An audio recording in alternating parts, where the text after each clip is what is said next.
일본 한 가정의 저녁 식사 시간, 한 소녀가 밥을 먹으며 핸드폰으로 한국 아이돌 엑소의 공연을 하는 것을 보고 있습니다. 같이 밥을 먹던 할아버지는 밥상머리 앞에서 어디 한국 거를 보냐며 고래고래 소리칩니다. 소녀는 갑자기 소리를 지르는 할아버지에게 매우 놀랐고 억울한 감정마저 느꼈는데요. 앞으로 어떤 일이 일어날지 궁금합니다. 안녕하세요. 특급 사연입니다. 저희는 특급 사연의 공식 이메일로 제보받은 실제 사연과 해외 커뮤니티들에 게시된 글을 바탕으로 재구성한 이야기를 전달해드립니다. 여러분의 구독과 좋아요, 그리고 알림 설정은 영상 제작에 큰 힘이 됩니다. 영상 수익은 독거노인 및 불우이웃 등 어려운 전액 기부되니 꼭 끝까지 시청 부탁드립니다. 그럼 특급 사연 들려드리겠습니다. 안녕하세요. 저는 일본에 사는 평범한 고등학생 류코입니다. 할아버지와 부모님과 함께 오사카에 살고 있어요. 우리 집은 지금 세대 간의 갈등이 너무 큽니다. 바로 한국 때문이에요. 저는 한국을 누구보다 사랑한다고 자부할 만큼 한국을 좋아합니다. 제 또래의 세대가 특히 한국 문화의 영향을 많이 받으면서 자라온 세대잖아요. 저의 한국 사랑은 뜬금없이 시작되었습니다. 우연히 TV에 나오는 한류 아이돌 그룹 엑소의 멤버 도영을 보고 푹 빠져들게 되었죠. 저는 엑소의 음악을 듣고 잡지를 읽으며 친구와 같이 콘서트를 가자고 조르기도 했습니다. 그리고 엄마를 졸라 오사카 코리아타운 시노쿠보에 방문해 한국 식당에 가기도 했어요. 얼마 전엔 엑소 앨범 발매 기념 서울 콘서트에 당첨돼 뛸 듯이 기뻤는데 할아버지의 격렬한 반대로 결국 콘서트에 가지 못했습니다.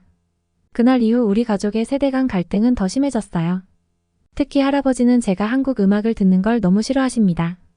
할아버지는 한국 아이돌의 음악은 음악성도 없고 시끄러운 소리라고 하시면서 그저 잘생긴 외모와 예쁘장한 외모로 포장한 가짜 가수라고 비난하십니다. 하지만 저는 그런 할아버지의 생각에 동의할 수 없어요. 전 세계가 한국의 음악성에 감탄해서 극찬하는데 그런 어른들의 비열한 말들은 그저 일본이 잘하지 못하는 것에 대해서 질투감에 하는 말이라는 생각이 듭니다. 할아버지는 한때 일본이 J-팝으로 세계를 열광시켰다면서 몇십 년 전 향수에 빠져서 말씀하십니다. 하지만 저희 세대는 일본이 그렇게 세계를 열광시켰다는 게 믿겨지지가 않아요.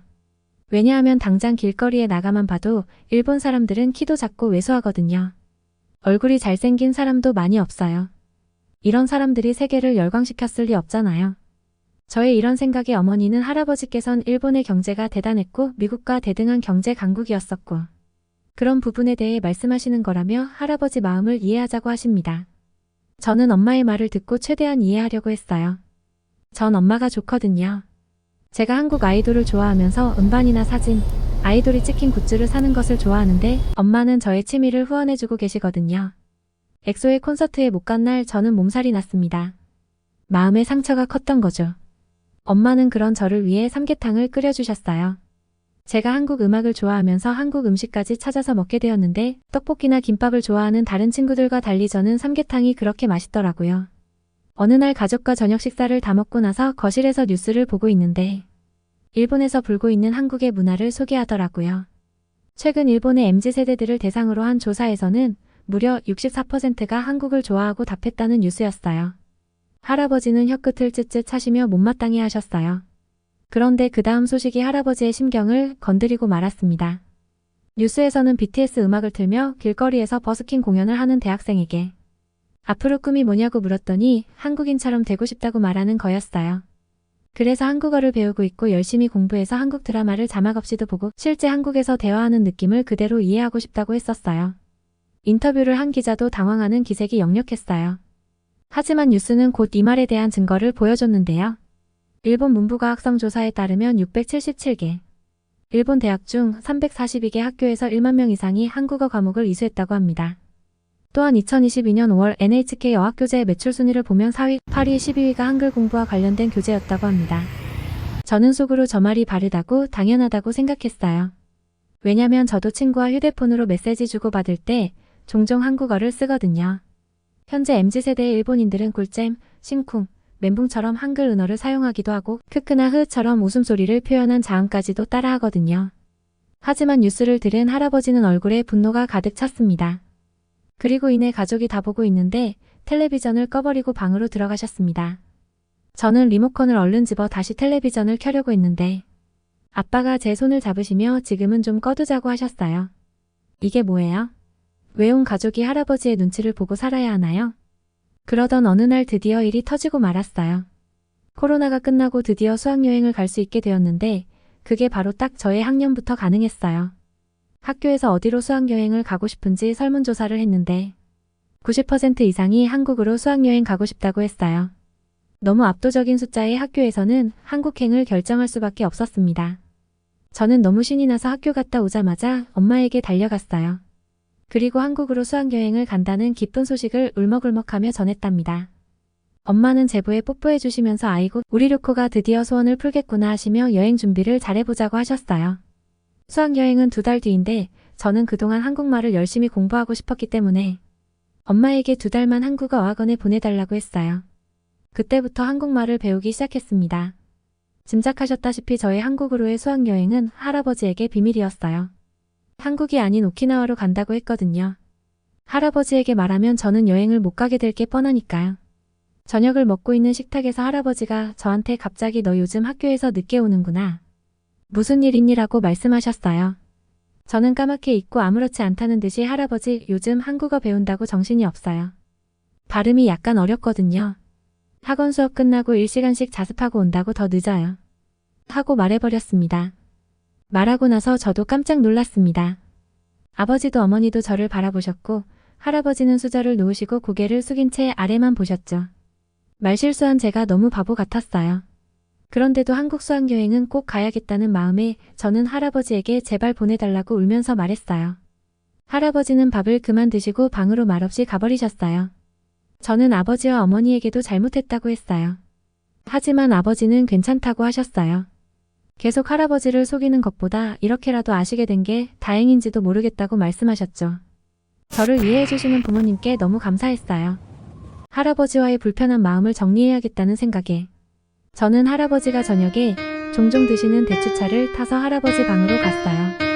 할아버지는 창밖을 보고 계셨고 제가 들어가니 조금 놀라시더라고요.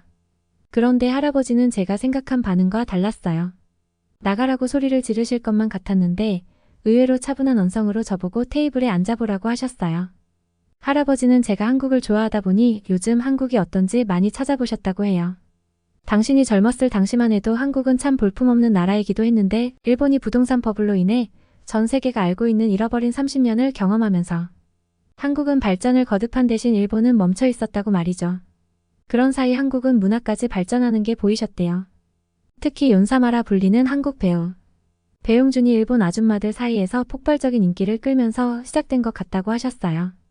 일본의 문화 콘텐츠는 한계에 부딪혀 몇 년간 자가복제 시스템 속에서 발전 없이 비슷한 내용들을 찍어내고 있는데 한국은 아이돌을 포함한 드라마까지 신드롬을 일으키면서 일본뿐만 아니라 세계로 나가고 있다고 말이죠. 몇 년 전 한국은 공식적으로 선진국 대열에 합류했는데 그 이유도 한류 덕이라고 하셨어요. 일본 방송의 주된 분위기가 무기력함인데 반해 한국 방송은 매번 놀랍고 신선하고 재미있는 거였어요.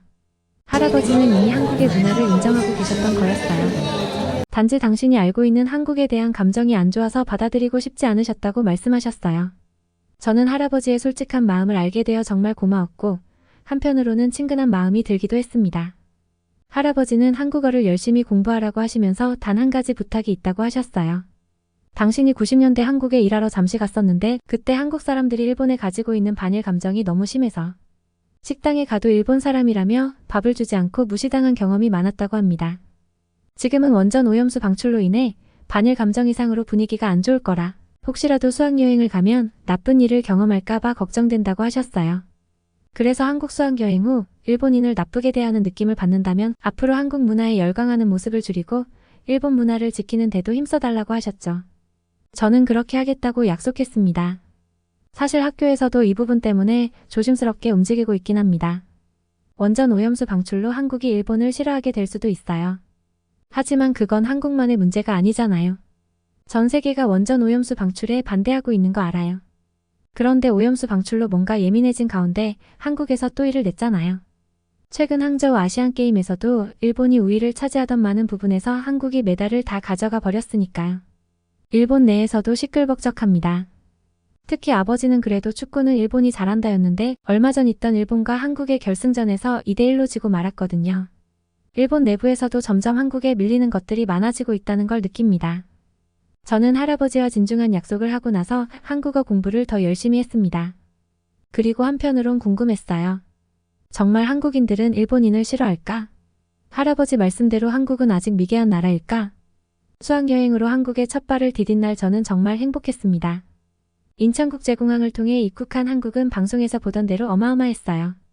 팬데믹 이후 수학여행이라 공항에는 한국 언론사들도 많이 왔었죠.